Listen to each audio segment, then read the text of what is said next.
صلوات على محمد وآل محمد.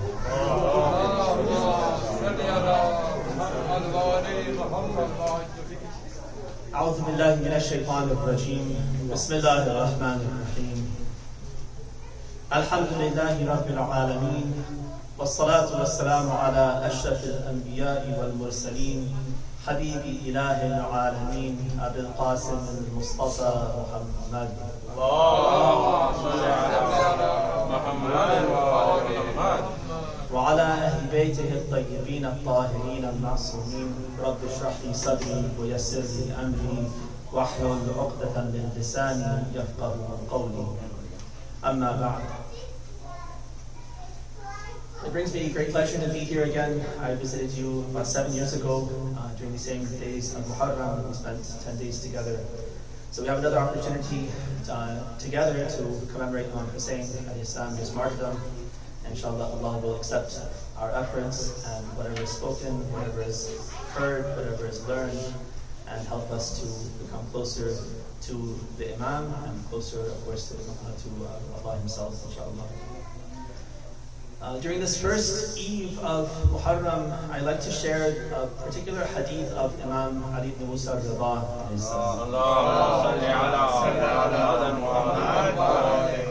But before I do that, let me also share a dua that we have narrated from Rasulullah sallallahu alaihi wasallam. This is a dua that we're told he would recite on the eve of the new year. Right? The eve of the first of Muharram. So a night like tonight, it's the same dua that I just recited in the Isha prayer, in the Qunut as well. So the way we commemorate our New Year is, of course, different from so many other traditions, cultures, and religions. And how people celebrate is a great indicator of some of their values, their core values. So you can imagine New Year's Eve in kind of popular American culture. It's characterized by revelry and abandon and inebriation and kind of enjoyment with no consequence. And when that's the celebration, then that indicates that those are some of the core values of the people as well, or the lack of values of those people as well. Other traditions have fireworks for their New Year's, or different kinds of festivals and celebrations and food. Even some Muslim groups have celebrations on the New Year, where the first of the New Year is a type of celebration and special food and gathering. For the Shia of Imam Hussein alayhi salam, the New Year has special significance as a very solemn occasion. But despite that, Rasulullah has narrated this dua where he prays for certain things on this new year, on the eve of this new year. He begins by saying, Bismillahir Rahmanir Rahim, Allahumma antal ilahul qadim, wa hadhihi sanatun jadida. So he mentions Allah as the ancient God, the God who is timeless, and he's qadim, always existed, never had a beginning. There was never a moment, a time when Allah didn't exist. Even that term is a little bit challenging to understand. Whenever we speak about Allah and we try to speak about His timelessness, we end up inevitably speaking in terms of time. And when you speak in terms of time with Allah, then there's a disconnect between the two, because Allah is not subject to time. Right? We think of everything as having time. We think of time as a universal. It's a constantly progressing entity that you can't stop. And that's the reality of us as creatures in this world, but that's not the reality of Allah. And He's the one who created time. He Himself is free of time. There's no before or after or present for Allah. If anything, everything's present for Allah. Right? So even our past, what we did before, what we do in the future, for Allah, it's all present. Sometimes when He speaks to us in a language that we can understand. He'll say, for instance, I taught Rasulullah ma kana wa ma yakun, right? What was and what will be ila yawm al-qiyamah.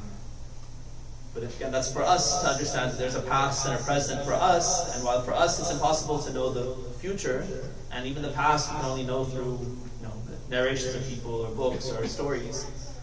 But for Allah, it's all present. And He knows it all, and He can also teach it to Rasulullah, and Rasulullah can then know ما كان وما يكون إلى يوم القيامة. But Rasulullah mentions that Allah is Al-Ilahu Qadim, this ancient Lord who always existed.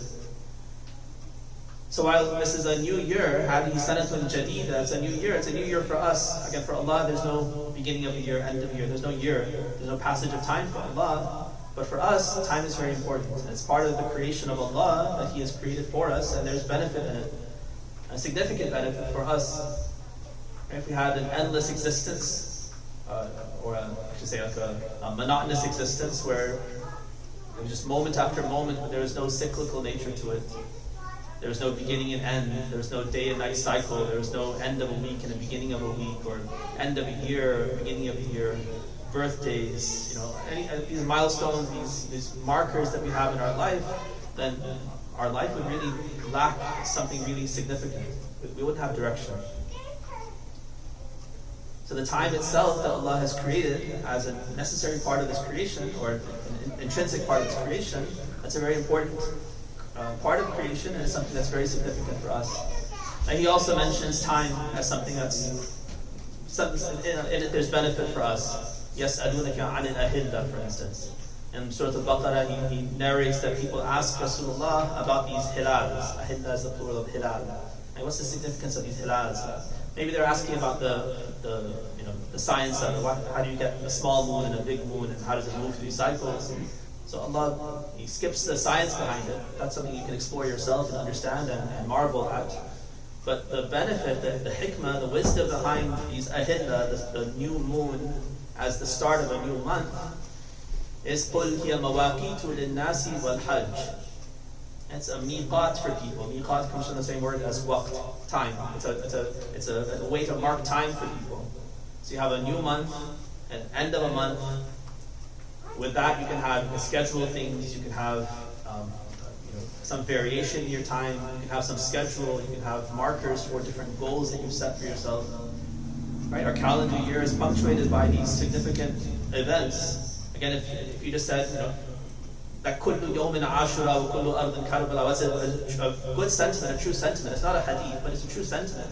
But if every single day was Ashura in terms of how we're supposed to commemorate, every day we have to treat it as Ashura and commemorate it as Ashura, after a while our human nature would get bored with it. It would become tedious for us. Why every day is the exact same thing? There's monotony. There's no variation. Right? So having a particular day that's Ashura in the year is great for us. It serves the purpose of Allah, because then you can build up to it. You can look forward to it. You can really focus all your effort on this one particular day, and then you can do it with much more fervor, as opposed to diluting it across all 365 days, when it would become something very ordinary, very mundane. Or Ramadan, if you had to fast every day, right? Versus fasting that 1 month of Ramadan, right? Then you look forward to it. You have special occasions associated with it, a special feeling, a nostalgia. All those things are focused on that 1 month, and it becomes like a season that we look forward to as Muslims. But imagine the alternative would be very mundane and boring. Every day you have to fast, every day you have to commemorate Ashura, every day you have to do this and that, go for Hajj every week or every month, for instance. Not only is it impossible, but it would also become monotonous. Right? So the punctuation of time, the cyclical nature of time is something that's very important. It's part of Allah's creation. And even the months that He's created, He says in Surah At-Tawbah, إِنَّ عِدَّةَ الشُّهُورِ عِنْدَ اللَّهِ 12 شَهْرًا فِي كِتَابِ اللَّهِ يَوْمَ خَلَقَ السَّمَاوَاتِ وَالْأَرْضِ مِنْهَا أَرْبَعَةٌ حُرُمٌ. And when Allah created the heavens and the earth, part of how He programmed and created it was by punctuating these 12 months. At least on earth, for human existence, right? On other planets, or years are different time frames, and days traveling pass in different time frames. But at least on earth, we have this particular cycle of 365 days when the earth comes back to the same place in its orbit around the sun. And Allah has punctuated that 365-day cycle with these 12 months. And He Himself has designed it like that. He wants it to be like that. It's not that humans have come up with this idea themselves, and we've decided arbitrarily that as a convention, let's say the 12 months. And Allah has programmed it like that. Right? And then out of those 12 months, He's designed or decided that 4 of them will be haram months, sacred months, that have special significance. Rajab is on its own, disconnected from the others. So in the Jahiliyyah also there was a second Hajj season for Rajab. So you had the Rajab Hajj, and then you had the Hajj that was in Dhul Hijjah, which is the preparatory month of Dhul Qa'dah before Dhul Hijjah, and then the month of Muharram afterwards, which used to be called Safar al-Awwal. Right? In the Jahiliyyah, it was the first Safar, and the Safar that we now have is the second Safar. But then Islam came and said, no, this is Muharram, and we'll call this first month Muharram because it's a sacred month. So these are all significant things, and in the dua, Rasulullah mentions that this is a new month, a new year. وَهَذِهِ سَنَةٌ جَدِيدًا. Alright, so in this new year that we are now embarking on, that Allah has created, and He has decided that has some significance for us, right, what are the things that we want to start with? Again, you go back, every culture has its certain value system, and that comes out at these peak celebrations. Right? So in some places it's revelry and live in the moment and enjoy it right now, don't worry about consequences later. Maybe that's the way they celebrate. Right? Other cultures might have resolutions, New Year's resolutions. You come up with a list of goals you have and you try to live up to those goals during the year. Rasulullah sets a precedent that there are certain du'as. You want to start out with these really significant prayers to ask for Allah's help in protecting us from certain things that are going to displease Him, and help in performing and engaging in those things that are going to please Him and bring us closer to Him. So his dua again is Allahumma anta al-ilahu al-qadim wa hadhihi sanatun jadida fa as'aluka fiha. I ask you on this eve of this new year, al-ismata min ash-shaytan. First of all, he asked for protection from the two kind of internal and external forces that are trying to pull us away from Allah. So shaytan is this external being, this external force that's there constantly trying to make us forget Allah and forget His path and forget His pleasure, helping us to rationalize and justify whatever we want to do, even if it's the displeasure of Allah. But he convinces us that no, it's okay, it's an exception, you're human, Allah will forgive. And he comes up with so many ways to make us feel like it's not a big deal if I sin this once or just sin a little bit. And it gets us going in that way. And once you do one sin, then it gets easier to do the same sin again or do a worse sin, because you've already broken that sanctity of sinning at some level. And so the shaitan is a really nefarious force. Right? We're not conscious of him. The way he works is very insidious, very secretive. Right? So he doesn't obviously come and talk to us in plain words. This waswasa. It's a kind of whispering that, again, we don't hear it with our auditory sense. There are ideas that come into our mind. Right? So it's just a thought that occurs to you that it's not a big deal, for instance, to do this sin. What's the why is it such a big deal? Right? And in different ways, depending on your weaknesses, he capitalizes on his weaknesses. He's very in tune with us. And he's had plenty of practice throughout all of humanity. It's not just shaitan. Sometimes we think it's just this one shaitan against all of us. But actually, he has a whole legion of shayateen, his progeny. Right? Huwa wa qabiluhu, the Quran mentions he and his tribe. And that tribe is apparently his family, his descendants. And so he has been prolific, and he has all of these helpers who do his bidding for him. So the real shaitan, maybe he comes out for Adam and for the prophets and those people to engage with them. But his little minions, the lesser devils are enough for you and me. We don't need shaitan, he's the big guns. We might be misguided by a very small child of a jinn. And that's all that's needed to get me off the path or get you off the path. But in any case, the shaitan rajim, this outcast Satan that Allah has created, and his cohorts, they are a very formidable force, and we should be on our guard always. And Rasulullah wants us on this night to ask Allah to protect us, give us isma, make us ma'soom, protected from a shaitan. But it's not only external force, there's an internal force as well. وَالْقُوَّةَ عَلَى هَذِهِ النَّفْسِ الْأَمَّارَةِ بِالسُّوءِ. So within ourselves, Allah has also created within us this force that pulls us away from Him. desires that if left uncontrolled, undisciplined, will lead us astray. And so even internally, and that's not the only force. Allah is not cruel. He doesn't just make us evil or put an evil force in us and expect us to be good. He puts that force that pulls us away from Him. It's not evil, but it can lead us to evil if it's not tamed by the other force He's also put in us, which is our intellect, our aql. And the rational force that helps us to think what's good and what's bad. Let me evaluate things correctly. Let me think, what are the limits? I have a desire for a particular carnal, need. Right? So my desire in itself just says it's pleasurable. It'll bring me pleasure. Let me do it. But my intellect comes in and says, wait. Before you engage, let's see what is the pleasure.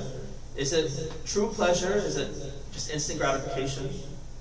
Is it within the bounds of what your Creator wants you to do or not?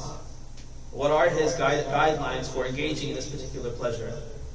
Is this the way He wants you to engage, or is there something better, something different that's better? Or if you can engage in this, to what extent is it permitted, after which it becomes prohibited? So all of these things, the thinking has to come in with the aql, which is guided by revelation and Allah's guidance. Then that can then tame that desire and say, okay, you desire food, but don't eat any food. There are certain foods that are very delicious and pleasurable, but they're also halal. Engage in those. Even that, not to an excessive way, but there's some limits. But then there are haram foods, such might seem pleasurable, but the pleasure is short-lived. And in reality, they're harmful for you. Either to your physical health, or to your spiritual health, your psychological health. In some way, there's harm in it that outweighs the good that you can benefit from. And Allah, who's created all of that and created you, He knows best. So He set down these rules, and He wants you to abide by those rules for your own benefit. Not to serve Him, or not to satisfy Him, or kind of give Him something He doesn't have, but because He wants us to benefit in the best way from the world, and He gives us those instructions as well. So we have this tug of war within ourselves. Part of us, that nafs ammara, that nafs that's commanding us to do evil, is there within us. But we also have this aql, this intellect that's pulling us towards Allah. So we need help from Allah to have the strength to bring this nafs into control. It's not evil. It does command to evil if left unchained and unfettered. But the desires are there in us, in this perfect creation, or in this, we can say perfect creation of Allah, insan, human beings. لَقَدْ خَلَقْنَا الْإِنسَانَ فِي أَحْسَنِ تَقْوِيمٍ. Part of this ahsan taqweem that Allah has created us in, this is the best form that He's created us in, includes this nafs. Because what gives us the potential to then excel past even the angels is the fact that we have this nafs. Right? There's almost an irony or a paradox in there. You would think that an angel who only has that aql, the intellect, only knows what's good, and has only desire for good, that they would be more excellent creatures than a human being who has a tug of war going on, where he has the intellect that the angels have, but he also has this negative force that's pulling him away. It seems like the angels are in a better position. They would be better servants of Allah. Not necessarily. The potential of excellence in a human being is actually greater precisely because of the tug of war. Right? Because there's a tug of war, I have the potential to now excel above the angels by exercising my intellect and bringing that nafs into control. And if I can do that, which is extremely difficult and is a lifelong struggle, the lifelong struggle for all human beings, when I can do that, and to the extent that I can do that, I can surpass even the angels. They're doing good without any desire for evil. If I do good and you do good, we're doing it despite the desire for evil. There's more virtue in that. Even the greatest prophets, they've become the greatest because they've had the ultimate success in bringing their nafs into control. Controlling those desires. Not suppressing desires. That's not really the Islamic way. You don't suppress desires. Those desires are there with purpose, with reason. But Allah has designed the Sharia in a way where we control those desires. We guide those desires. Right? And it would be cruel for Allah to put a desire in us and then say, sorry, you can't. There's no way to satisfy that desire. Allah's not cruel. If He's put the desire, there's a purpose behind it. And all He does is He tells us how to satisfy that desire. What's the best way? What's the right way? And what are the wrong ways? Never to suppress. And there's no celibacy in Islam. There's no constant starvation in Islam. There's no, monasticism in Islam where we say, let's deny the world and suppress. I'm not going to wear good clothes. I'm not going to eat any food. I'm not going to drink. I'm not going to, associate with a partner. None of those things. Like, stay away from people. Stay away from all worldly pleasure. That's not the Islamic way. That's a kind of way that people think they can become more spiritual by cutting themselves off from the dunya. But Allah's guidance is, no, don't cut yourself off from the dunya. Use the dunya in the right way. And sometimes you can practice just a little bit of self-denial in Ramadan, in i'tikaf, during ihram al-hajj. And there's certain times when we deny ourselves for short periods of time just to strengthen ourselves so we can go back and just reconnect with good ways of benefiting from the dunya. And a greater appreciation of the dunya that Allah has given us. So we need strength then from shaitan to be able to resist shaitan's temptation, and we need strength also to combat this nafs within ourselves and bring it under control. So those are the two prayers that he has for getting rid of some of those problems in our path. And then the third thing he asks for is وَالِاشْتِغَالَ بِمَا يُقَرِّبُنِي إِلَيْكَ. Help me during this coming year to engage in those things that will bring me closer to you. Which includes everything good, the entire Sharia, all the good actions that we're supposed to be engaging in. And those are the things that we need help in focusing on, reinvigorating our lives with, so that we can become closer to Allah, inshallah, in a constant way. If not constant, at least the general direction of our life hopefully will be closer and closer to Allah, even if sometimes we have ups and downs, but the general trajectory should be that we're getting closer and closer to Him, inshallah, until the end of our life. And if ever our life takes a turn, there's a dua, Imam Sajjad, the Sayyid Sajjadiyah, I believe it's in Makarim al-Akhlaq, or one of the other du'as, where he says that if it ever happens that the next moment of my life, the rest of my life is now going to be a playground for Satan, then take my life before that happens. And don't let it be that my aqibah, the end of my life, is worse than the rest of my life. And one of the important du'as that we say is Allahumma ja'ala aqibata umurina khayra. Let the end of our affairs be the best. So when we die in the best state. Strongest faith, best spiritual state, where we can be close to Allah as we take our last breath. And if we've made mistakes and committed sins in the interim, then we seek forgiveness for those things. Allah won't hold us accountable for them if we can end in the best way, on the right foot. And that should be our constant goal and constant prayer. Recite Salawat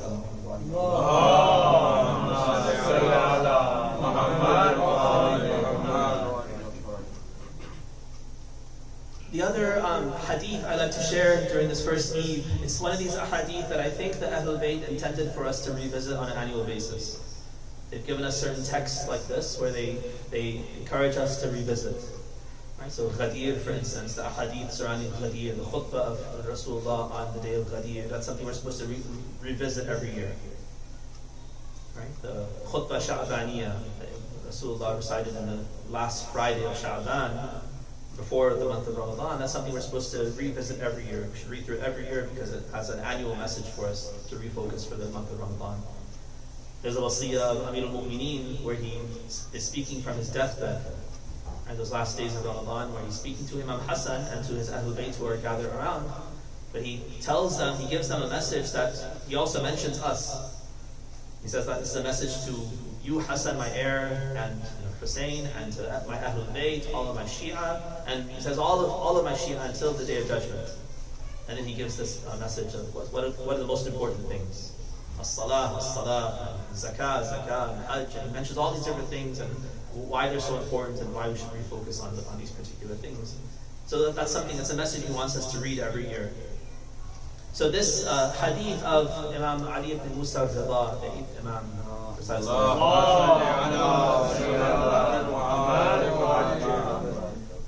It's a conversation that he has with one of his companions by the name of Al-Rayyan ibn Shabib. So Al-Rayyan ibn Shabib, he's known to be an Abbasid by lineage. So he was related to the Abbasid, the ruling family. Despite that connection, he was a Shi'i of the 8th Imam. And so this tradition, narrated by Shaykh Saduq, it tells us that Rayyan, he's actually the one narrating, he says, I came into the presence of Imam Rida alayhi salam on the first day of Muharram, so a day like tomorrow. And the Imam says, Yabna Shabib, Asa'im ant. And he asks, are you fasting today? Rayyan says, La, not. So the Imam says, إن هذا اليوم هو اليوم الذي دعا فيه زكريا ربه عز وجل فقال ربي هب لي من لدنك ذرية طيبة إنك سميع الدعاء. Imam Rida says that this day of the first of Muharram is the anniversary of the day when Prophet Zakaria called out to Allah praying for a son, praying for progeny. Right? So the story of Prophet Zakaria is that he was the caretaker of Lady Maryam. When Lady Maryam came of age, she had been dedicated by her mother to the service of the temple. So she was there as a child, and when she came of age, and now she was entering puberty, there was an issue of can she stay in the masjid, in the temple, during her monthly cycle or not, and there was some debate, and they figured out that she'll leave, but then she'll come back, and she should have a place in the temple to live and to engage in her worship. And so Zakaria, as her aunt's husband, right? So we call him a khalu, for instance, right? Or zojul khala, right? So Maryam's mother is Anne, or Hanna, and then her aunt is Hanana, or Elizabeth, and Hanana is married to Zakaria. So he's not related, he's not a mahram to Lady Maryam, but he's quite close. He's a prophet of Allah, just like Maryam's father also was Imran, who was a prophet of Allah. And so he wants to take charge of caring for her, putting her up in the right place, and then taking care of her.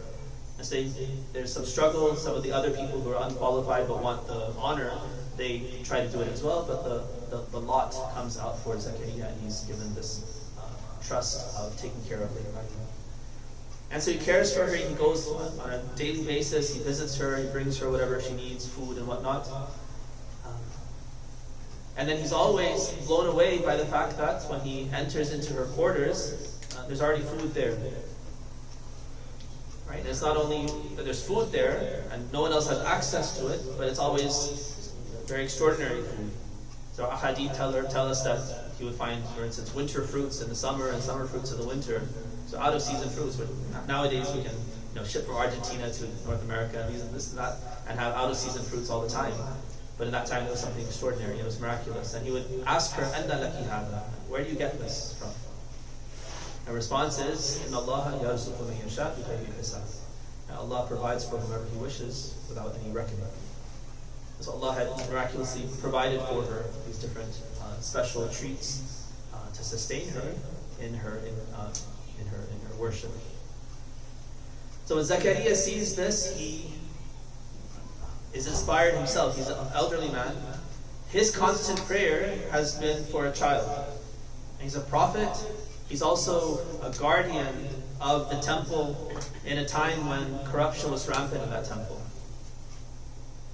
So people are looking at religious service as a way to give themselves honor or to accumulate wealth and power. It's a political position now and not a spiritual and religious position. And so there are people who are vying for that power, and Zakaria he sees that he needs to be the guardian so that he can preserve the integrity of the temple and all these things. And he has now reached his old age, and he says that I've been praying for a child my whole life, but I'm now an old man. وَاشْتَعْلَ الرَّأْسُ شَيْبًا then he says that his wife also, وَامْرَأَتِي عَاقِرٌ, and his wife is also barren, she can't bear any children. And nonetheless, he says, I'm constantly praying for this child. Because if I have a child, then not only can I struggle against the corruption, but then there's someone to take over after me, who can also follow in my footsteps, instead of me having to hand over the reins to people who are corrupt and who are going to use this position and this power for ill gains. So when he sees this moment in the mihrab, this place of worship of Lady Maryam, where she has received this divine blessing from Allah, this fruit, he himself also, he stands up in that mihrab and he prays to Allah and says, Rabbi habli min ladunka dhurriyatan tayyiba innaka sami'ud du'a. Right? Give me good, righteous progeny. You're the one who listens to prayers, so hear me listen to this prayer. So that space, that moment, that inspiration that came to him was all during this first day of Muharram. And so Imam Rizwan recalls that and says this is that same day. And so he says that as a result, this day has become special. He says, فَمَنْ صَامَ هَذَا الْيَوْمِ ثُمَّ دَعَ اللَّهَ عَزَّ وَجَلَّ اسْتَجَابَ اللَّهُ لَهُ كَمَا اسْتَجَابَ لِزَكَرِيَّا. If someone fasts on this day, the first of Muharram, and then asks Allah, then Allah will answer that prayer as he answered the prayer of Zakaria. So this is one of the rites of the first of Muharram that we should aspire to engage in. It's an easy enough thing to fast. So if you fast on the first of Muharram, that's one of the things that we are recommended to do. And then also take this offer of an answered prayer seriously and offer those prayers on the first of Muharram during your fast, and aim for the most sincere, most kind of hopeless dua that you never think that Allah would fulfill for you, and pray for those things and know that Allah will answer them. That knowing is very important in our du'as. Right? So when we pray to Allah, we're told not to pray doubtfully. I shouldn't pray with uncertainty and say, I don't know if you're going to forgive me or not. I don't even know if you can forgive me. If I have that kind of attitude towards Allah, and I pray like that, then if you can't forgive me, forgive me. That's the wrong way to talk to Allah. We're not supposed to negotiate with him, we're supposed to beg and demand of him, not demand in a way that we're telling him what to do, but beg from him with full confidence that he can fulfill.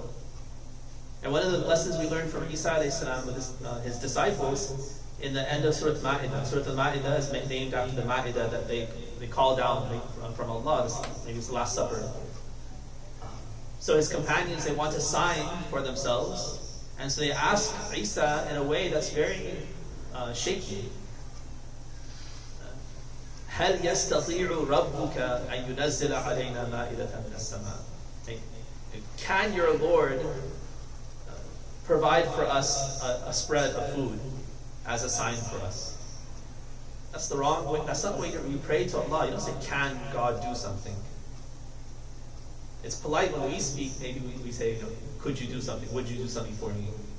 But with Allah, that's the wrong way to pray. And so Isa alayhi salam, his response to these disciples, asking him to pray to Allah and asking him, can your Lord provide this ma'idah for us? He says, ittaqullah. Fear God. What kind of a prayer is this? What kind of a request is this of Allah? Can God do something? So then Isa alayhi salam, he channels their dua into a proper dua. And he asks Allah, oh Allah, my Lord, send down upon us a ma'idah that will become a sign for us and will become an Eid and a festival for us. He doesn't say, can you, would you please, if it's possible. He says, send it down to us. Right? Full confidence that Allah will answer. There's not arrogance. We're not saying Allah is going to answer because I'm special. Then that's no longer dua. I have confidence that Allah will answer because He can do everything. Does fulfill everything. He has infinite grace, infinite mercy, infinite ability. There's no limitation on His part. All I have to do, I don't have to be something, I have to simply, if I have to be anything, I have to be a receptacle of God's mercy. And the more I can humble myself, lower myself before Him, beg Him, then I can open myself up to His infinite grace, which is always ready to be showered down upon me. So when I make that dua, inshallah tomorrow, I pray to Allah with that confidence that Allah will answer. Because He has the ability to, the grace, the mercy, and all of that. It's a special day. His prophets have shown us this is a special day to take advantage of. He's answered this hardest of dua, or very difficult dua for us to give an old man and an old woman a child. Is it possible for us to even think of how it happens? But Allah, for Him, nothing's hard. And He did that on this particular day. And Imam Rida is saying now this is a general principle, a general open invitation to all of us, that if you take advantage of this by fasting and praying, then Allah will answer your prayer as He answers Zakariya's prayer. Recite Salawat.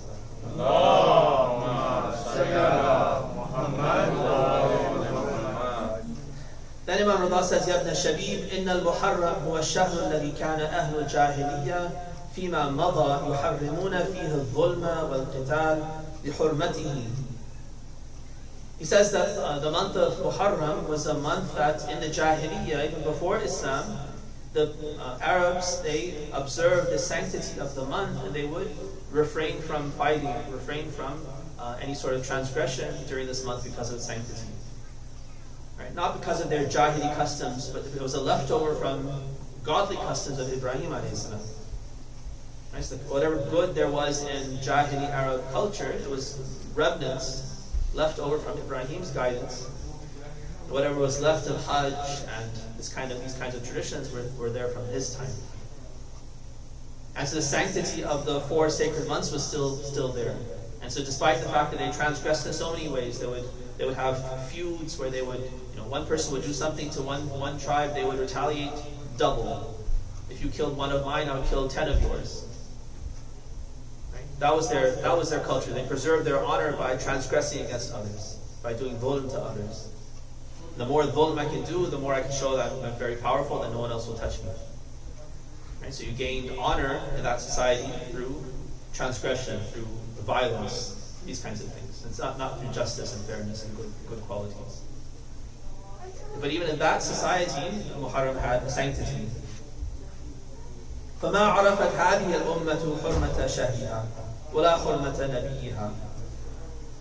But ironically, once Islam came and it ratified, it corroborated that sanctity of the sacred months. That's also part of the Islamic tradition. It's been revived from Ibrahim's Sharia into Islamic Sharia as well, that these 4 sacred months have a sanctity. But the Ummah of Rasulullah, rather than taking this teaching from him, they've sunk even lower than the Jahili Arabs had been, and they failed to observe the sanctity of the month, or the sanctity of the Prophet who taught them that this month is sacred. In what way? قَتَلُوا فِي هَذَا الشَّهْرِ ذُرِّيَّتَهُ وَسَّبَوْا نِسَاءَهُ وَانْتَهَبُوا ثَقْلَهُ فَلَا غَفَرَ اللَّهُ لَهُمْ ذَلِكَ أَبَدًا. During this month, the Ummah of Rasulullah killed his progeny, imprisoned his women from his family, and gathered the belongings of the Ahlul Bayt as booty from the battlefield. May Allah never forgive them for any of what they've done, ever. Ya ibn Shabib, Imam Rida says, إن كنت باكيا لشيء فابكي للحسين بن علي بن أبي طالب عليه السلام. If you want to cry for anything, he says, then cry for Hussein عليه السلام. فإنه ذبح كما يذبح الكبش. Because Imam Hussein was slaughtered as a ram is slaughtered. وقتل معه من أهل بيته 18 رجلا ما لهم في الأرض شبيهون. Along with Imam Hussein, 18 members of his Ahlul Bayt died also. People who were without any match in humanity. Right? Like Imam Hussein says, no one's ever had companions as my companions, or Ahlul Bayt as my Ahlul Bayt. وَلَقَدْ بَكَتِ السَّمَاوَاتُ السَّبْعُ وَالْأَرَضُونَ لِقَتْلِهِ. And he says that the skies and the earth wept for the martyrdom of Imam Hussein. That phrase sometimes gives people a hard time because they suddenly become rational and they go, how is it possible for the sky and the earth to cry? It's possible it's figurative. And one of the interpretations that our scholars give is that these kinds of expressions of the sky and the earth crying are figurative. If the sky could cry, if the earth could cry, then for this kind of a thing, it's so tragic that even a rock would cry, for instance. So it's a way of showing exaggeration. Not false exaggeration, but to show the gravity of the tragedy that happened. But there's also nothing far-fetched about these things crying in the way we cry with tears. No, but there's so many other human actions and human emotions that the Quran and Hadith attribute to inanimate objects, what we consider inanimate objects. Right? In Yusuf's dream, the sun and the moon and the stars, they do sajda to Yusuf. What does that mean? How do they do sajda? Can you imagine how, for us, if you want to picture how a star does sajda, but that's what he saw. It was a real dream, a true dream. Or Allah speaks to the earth and the sky and says, "I'tiya taw'an aw karha." Come to me, whether you like it or not. Either come willingly or I'll force you to come. They say, no, atayna ta'in. They respond to Allah and say, we come obediently. The sky and the earth, they obey Allah and say, we come obediently. They're speaking to Him and they say they're coming obediently to Him.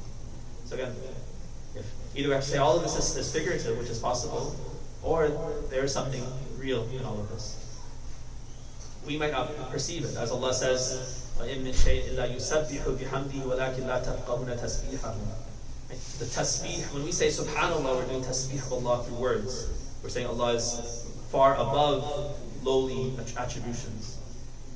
But He says that not only do you do tasbih, not only do angels do tasbih, everything, there's not a single thing in creation but that does tasbih of Allah. But He says, "La tafqahuna tasbihahum." You don't understand their tasbih, so we don't hear it. We don't understand. We don't know what it means for this rug or this wood to do tasbih. We can't understand it. It doesn't mean that it's not conscious in doing it.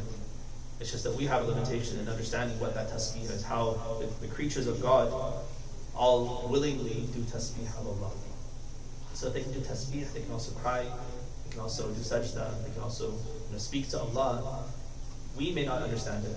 We don't have the faculties, but that doesn't mean Allah doesn't have the ability or isn't able to communicate and do all these things with these creatures.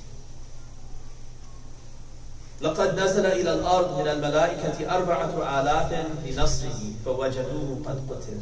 There was a group of 4,000 angels who had come to Allah asking, can we go and help Hussein? And when they go, there are several ahadith that tell us about different groups of angels, but this particular one, it says there are 4,000 angels who come to help Imam Hussein, but by the time they come to offer their help, he's already been martyred. And so these angels, they feel such regret that they have delayed too much to be able to serve Hussein. They فهم عند قبره شعث غبر إلى أن يقوم القائم فيكونون من أنصاره وشعارهم يا لثارات الحسين. So these 4,000 angels, because they couldn't participate in Imam Hussein's battle, they remained at his grave and they continue to be there mourning him in this disheveled state, shu'thun ghubrun, covered with dust, with disheveled hair, right? This disheveled state, mourning Imam Hussein, waiting for Hussein's avenger to rise, Imam al-Qa'im. And when he rises, they will join him. They'll join him as the avengers of Hussein, and their war cry will be Ya la tharat al-Hussein. We are the avengers of Hussein. May the avengers all join us and begin this movement. يا ابن شبيب لقد حدثني أبي عن أبيه عن جده أنه لما قتل جدي الحسين أمطرت السماء دما وترابا أحمر. Imam Rida says that his father from his grandfather and all the way up narrate to him that when Hussein alayhi salam was killed, the sky and the sky rained down blood and clay. So blood and mud, for instance, came down from the sky. And again, this is one of those things that we aren't able to understand, whether it's a reality, if it's something figurative, or whether there's some sort of reality that people actually witness something like this, or it was a reality that they couldn't witness, but it was happening beyond the veils of what they could see. But we have many hadith from the Ahlul Bayt that testify to this idea that the sky itself rained down blood at the death of Hussein. يا ابن شبيب إن بكيت على الحسين حتى تصير دموعك على خديك غفر الله لك كل ذنب أذنبت صغيرا كان أو كبيرا قليلا كان أو كثيرا. He says, Ibn Shabib, if you cry for Imam Hussein to the extent that your tears flow down your cheeks, Allah will forgive you for every sin you have committed, whether it be small or big, whether they be few or many. And the connection with Imam Hussein that we, inshallah, have and are constantly trying to build is something that's transformative. The emotional connection, the tears that we're able to shed, the emotions that we feel for the story of Hussein, this is a transformative sort of a process.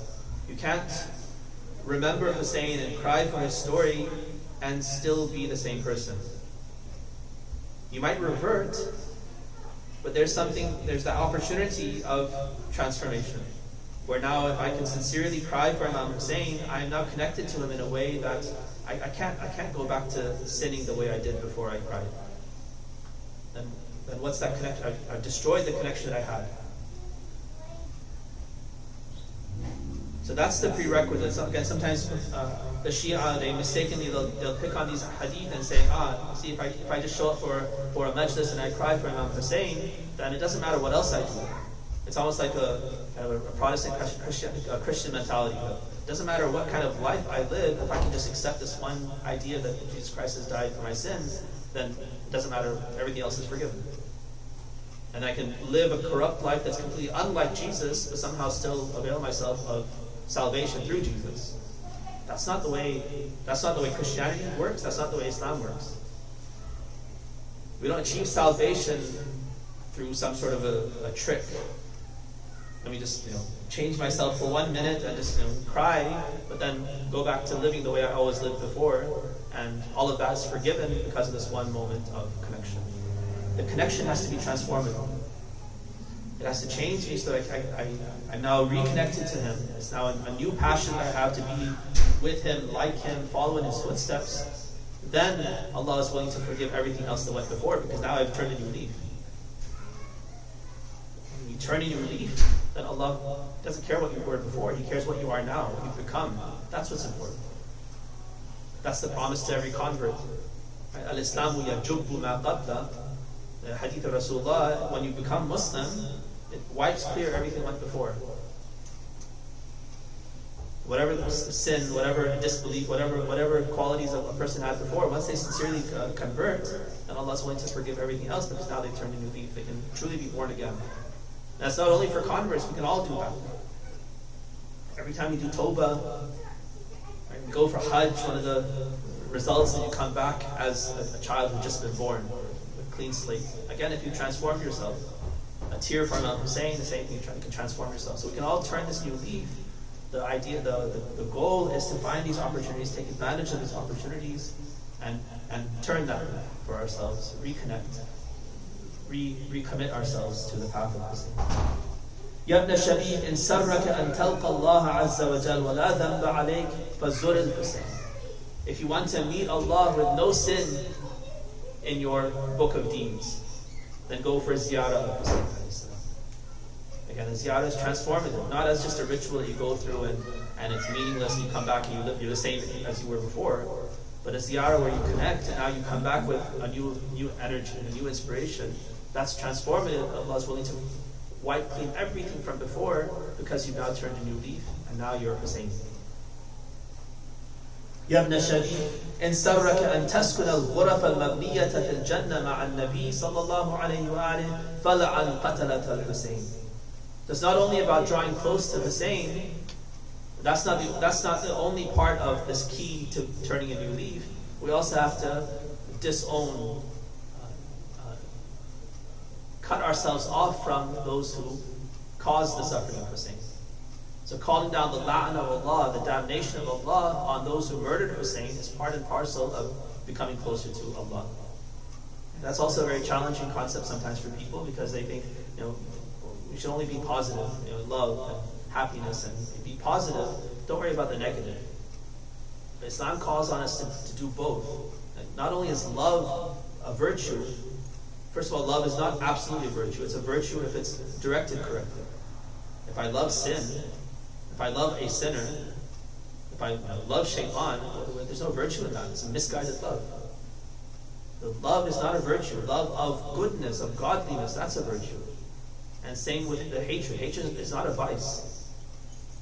Misguided hatred, hatred for personal reasons, hatred for the wrong reasons, that's a vice. But if I hate an enemy of Allah, if I hate godlessness, if I hate shaitan, that's a virtue.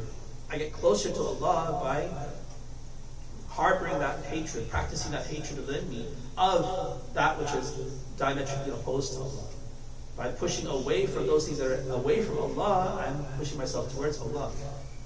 The part and parcel of worshipping God is not only loving whatever is God and godly, but hating whatever is ungodly. In al-iman illa al-hubb wal-bughd is the hadith that we have. Iman is basically defined as love and hatred. Well-aimed love and well-aimed hatred at the right things.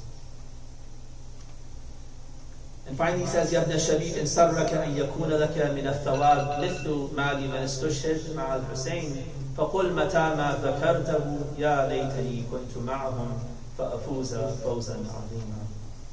If you want to attain the reward of Hussein and those who were martyred with Hussein, if you want to be like the companions of Hussein, then long for it, wish for it. One of the dhikrs that you can use, the du'as that you can use to be like them and to be counted amongst them, is to long for it. To say, Ya laytani kuntu ma'ahum fa'afuza fawzan 'azima. Would that I had been with them, that I could also achieve the victory that they achieved. Innamal a'malu bil niyat says that when you intend something, you want something, then Allah gives you what you want. That true desire that you have, He gives it. He doesn't care if you were successful in following through. If it's a sincere desire, then that's what He wants. If it's an insincere desire, no. Again, we can't play games with Allah. But if I have a sincere desire, but then I'm unsuccessful, the circumstances don't allow for me to fulfill that desire, He still gives me the reward for having done it. مَنْ يَخْرُجْ مِنْ بَيْتِهِ مُهَاجِرًا إِلَى اللَّهِ وَرَسُولِهِ ثُمَّ يُدْرِكْهُ الْمَوْتِ فَقَدْ وَقَعَ أَجْرُهُ عَلَى اللَّهِ. And someone who sets out for hijrah, for the sake of Allah, to get closer to Allah and His Messenger, and then he dies before he takes his first step. Has he failed? He says, no. That person's reward is there with Allah. Because he intended, he was setting out, and his death is what stopped him, not his own lack of resolve. He didn't decide not to do it. He wanted to do it. He decided to do it. He failed only because of circumstances that were out of his control. He gets his reward as though he did it. He was successful in doing it. Right? And so if we have this longing, it's the same lesson that the companion of Jabir ibn Abdullah al-Ansari, he teaches us the same thing in the Arba'in story. When he goes for ziyarah of Hussein, one of the things he says to his companion Atiyah or Ata is that I swear that I share in the reward of the companions of Hussein. And Atiyah says, how is that possible? You didn't even lift a sword. You weren't even here to participate with them. How can you know for certain that you're going to have the reward that they have? He said, because Rasulullah told me, he taught me that whoever desires something, who has an intention to do something, whether it's successful or not, the reward is there. And my heart, my desire was to be with them. I'm blind. I lost both my eyes in battles fighting for truth. I couldn't come to Imam Hussein's aid. Not because I didn't want to. My heart was here. But I was unsuccessful because this body of mine failed me. And so I couldn't participate. But because my heart is here, because I wanted to be with them, and I failed, in a worldly sense, my reward with Allah is there. I'm one of His companions as well. Right? So we have that potential. If we have this sincere desire, the first step is to say this sentence: Ya laytani kuntu ma'ahum fa'afuza fawzan 'azima.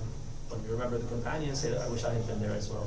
And then work on that, back it up, make it sincere, so that it's an actual desire. Not that if the call actually came, then I was, like that, I have an excuse. If that's the kind of desire, that's not a true desire, it's an insincere desire. Recite with salawat ala Muhammad wa ala. He has one more phrase. Let me just read the last phrase. This is a very important lesson as well. He says, يَبْنَ الشَّبِيبِ إِنْ سَرَّكَ أَنْ تَكُونَ مَعَنَا فِي الدَّرَجَاتِ الْعُلَى مِنَ الْجَنَانِ فَحْزَنْ لِحُزْنِنَا وَافْرَحْ لِفَرَحِنَا. And if you want to attain the level of the Ahlul Bayt themselves in paradise, right? If you want to be at their station, even that path is open to us. Right? But the trick is, not the trick, but the what you have to achieve is align yourself perfectly with them. Even to the extent that your emotions are in line with them. Not just that I believe what they believe or I say what they say, that's all important. But even to the extent where those deepest emotions that you have, you're happy, why? Because they're happy. And you're sad, why? Because they're sad. So you're even at an emotional level, which is kind of that's where you're most sincere. You can't fake those emotions. You can fake the expressions of the emotions, but not the emotions themselves. So even those emotions are in line with the Ahlul Bayt. When there's a sad moment for them, then you're sad with them. When it's a happy moment for them, then you're happy with them. If that's the way you're aligned with them, then he says you can achieve even their station, their darajat, at the highest level of paradise. وَعَلَيْكَ بِوِلَايَتِنَا فَلَوْ أَنَّ رَجُلًا تَوَلَّى حَجَرًا لَحَشَرَهُ اللَّهُ مَعَهُ يَوْمَ الْقِيَامَةِ. And hold fast to the wilayah of the Ahlul Bayt. That's also a key component. So the emotional alignment is one important component, and holding fast to the authority that they have. Conceding it, admitting that they have it, tying yourself to it. Whenever they tell you to do something, you do it because they have wilayah over you. They have authority to tell you what to do. They have authority to tell you what not to do. And so obeying them, doing our best to be with them, to follow their instructions, to live like them, all of that's a key part of attaining their station. But the path is open for us. It's a lifelong journey to try to achieve that. Let me share one story with you, also related to this first of Muharram. So I mentioned that Zakaria on the first of Muharram made this prayer. One of the hadith that we have tells us that when he made this prayer for his son on the first of Muharram and it was answered, he was so incredulous. Not incredulous again because he doubted can Allah do this or not. He knows Allah can do it, and there's nothing far-fetched for Allah to provide a son to him in old age, but he doubts whether he's worthy of such a thing. And so he asks Allah, he says, "Ij'alni ayah." Give me a sign to strengthen me, to give me confidence that this is a true thing that I've heard from you, and just to keep me grounded in this great blessing that you've given me. So Allah says that your sign is ayatuka la tukallim an-nasa thalatha layalin sawiya. For 3 days you will not be able to speak to people. And this is the sign that you're going to give. You'll go mute, you can't speak to people, and you can only speak through kind of sign language. And so he goes out and he speaks to the people, he tries to speak, he can't, and he shows them, he tells them the instruction that he was given is to engage in the worship of Allah. And وَاذْكُرْ رَبَّكَ كَثِيرًا وَسَبِّحْ بِالْعَشِيِّ وَالْإِبْكَارِ. Remember Allah much and do tasbih of Allah in the morning and evening. And so during this 3 days, then he engages in this worship, and he tells the people around him also to engage in this worship. During these days, one of the things that happens in his munajat, in his connection with Allah, Allah tells him about the Ahlul Bayt. Right? So he mentions to Zakaria the names of Muhammad and Ali and Fatima and Hassan and Hussein. And when Zakaria hears these names, he finds that when he hears the first 4 names, he feels this immense joy. And when he hears Imam Hussein's name from Allah, he's overcome with sadness. And so he asks Allah, he says, what's the significance of these 4 names and this one name? Why is it that when I hear these names I feel joy, and when I hear this name I feel sadness? And so Allah communicates to Zakaria, and he says that this Hussein, the one who's giving you the sense of sadness, he has a very tragic story. And he recounts for him the whole story of what will happen in Karbala. When he tells him, Zakaria is completely overwhelmed. He says, how is it possible, Allah, you're going to take the best of God's creation, the best of your creation, your beloved Rasulullah, and you're going to give him this son that he's going to have such incredible love for, and then you're going to take that son from him in such a tragic way? Zakaria's response when he processes this, he turns to Allah and he says, Oh Allah, I have just prayed to you for a son. Make it so that the son is as beloved to me as Hussein is to Rasulullah. You've given him to me after a lifetime of prayer, when I'd given all hope up of being worthy of this gift you gave to me. Like you gave to my great-grandfather Ibrahim in his old age, you gave him a son who was the most beloved to him as well. To make this son of mine, Yahya, a name that has never been given before to anyone, make him beloved to me as Hussein will be beloved to Rasulullah. And then when you have made him beloved to me, take him from me as you take Hussein from Rasulullah. So that I can also be tested in the same way that Rasulullah is tested, and I can also attain the station of love and shafa'ah and these high stations that Rasulullah has, that I can also have the hope of achieving that station because of the suffering that I experience. That I can be closer to Rasulullah through a similar sacrifice to him. Assalamu alayka ya Aba Abdullah wa ala al-arwah allati hallat bi fina'ik alayka minni جميعا سلام الله أبدا ما بقيت وبقي الليل والنهار ولا جعله الله آخر العهد مني لزيارتكم السلام على الحسين وعلى علي بن الحسين وعلى أولاد الحسين وعلى أصحاب الحسين. Allah, we ask you to shower your mercy and blessings on Muhammad and the family of Muhammad. Help us, Allah, on this eve of a new year to achieve protection from shaitan and from our own nafs. And help us to engage in this coming year only in those things that bring us closer to you. Accept, Allah, from us the efforts that we make to try to commemorate Imam Hussein. Help us to learn from his life. Help us to emulate his life. And help us to emulate him in death. And raise us on the day of judgment with him and in his company. وآخر دعوانا الحمد لله رب العالمين.